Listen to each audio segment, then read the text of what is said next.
साल 2025 में शरद पूर्णिमा 6 अक्टूबर को पड़ रही है। इस पावन अवसर पर केवल पूजा पाठ ही नहीं बल्कि दान पुण्य का भी विशेष महत्व होता है। ऐसा माना जाता है कि इस दिन सच्चे मन से की गई दान की क्रियाएं विशेष फलदायी होती हैं और जीवन में सुख समृद्धि के द्वार खोलती हैं।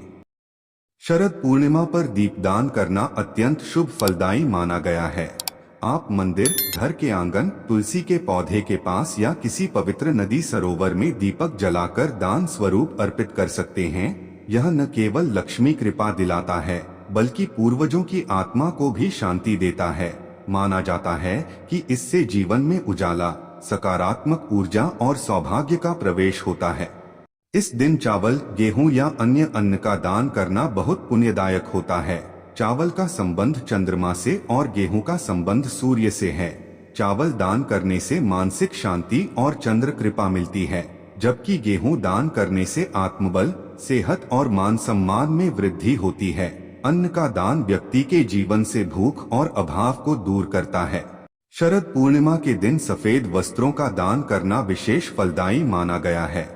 आप यह दान किसी जरूरतमंद, गरीब, अनाथ या वृद्धाश्रम में कर सकते हैं। सफेद वस्त्र शांति, पवित्रता और चंद्र तत्व का प्रतीक होते हैं। वस्त्र दान करने से मन को शांति मिलती है और आत्मिक संतोष की प्राप्ति होती है।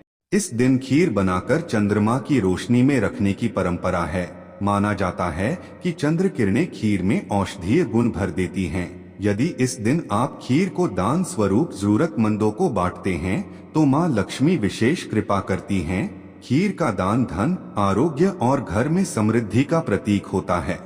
गुड़ मिठास और शुभता का प्रतीक है। शरद पूर्णिमा के दिन गुड़ का दान करने से पारिवारिक संबंधों में मधुरता आती है और धन संबंधित समस्याओं से छुटकारा मिलता है। यह दान विशेष रूप से उन लोगों के लिए लाभकारी है जिनकी कुंडली में राहु केतु या चंद्र दोष है।